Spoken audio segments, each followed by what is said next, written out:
Город Степногорск, учреждение номер 4, где в данный момент находится Марат Жламбаев.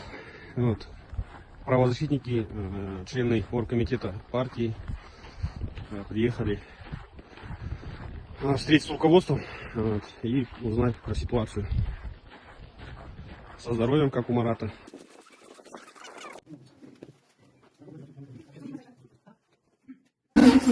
Biz mine осы учреждениенің есігіне келдік. Қазір осы учреждение бастығына кіріп, өзіміздің қойып сұрақтарымызды қоямыз. Марат Жламбаевтың денсаулығы қалай, қал жүйесі қалай. Сол үшін жаңағы қызметкерге айтты, қазір кішкене күтіп тұрыңыздар. Человеку 60 лет, он 25 января находится на голодовке. Весь Казахстан хочет знать, что со здоровьем и жизнью Марата Жламбаева. Это рекордсмен книги рекордов Гиннесса в вашем свете. Я Садака Свая, гражданский активист и правозащитник движения «Лимай». Хотела бы обратиться к гражданскому обществу, вообще правозащитникам всех городов, потому что Марат находится в Степногорске, здесь на голодовке, но вы можете дергать ОНК по своим городам. Марат известная личность, лидер партии, да, который не регистрирует.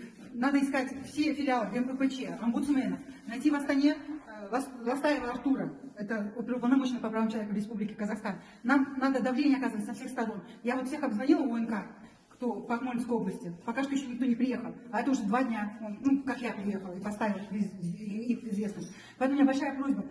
Кроме того, что снимаете челленджи в поддержку Марата Жламбаева, Савы Марат, да, еще давайте работать в Твиттере. И самое главное, заставляйте работать правозащитников и вообще какие есть органы, которые нам могут помочь вытащить Марата. Попутно хочу обратиться к мировой общественности и напомнить о том, что Марат Жламбаев сидит незаконно. Его осудили не одно обвинение, которое было выдвинуто против Марата, не получило свое подтверждение. Его тупо засудили, тупо, без никакого доказательства, обвинив его в экстремизме.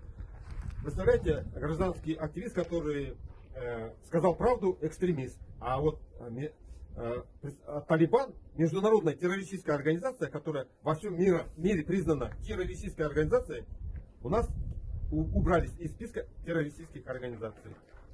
Это вот такой сюр у нас в стране происходит. Я обращаюсь ко всем международным организациям, международным правозащитным организациям.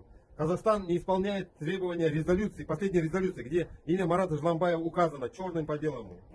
Освободить незаконно осужденного Марата Жламбаева.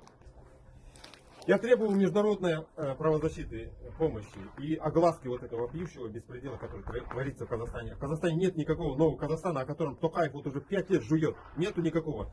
Права человека не соблюдаются обязательства, которые Казахстан взял перед мировым сообществом.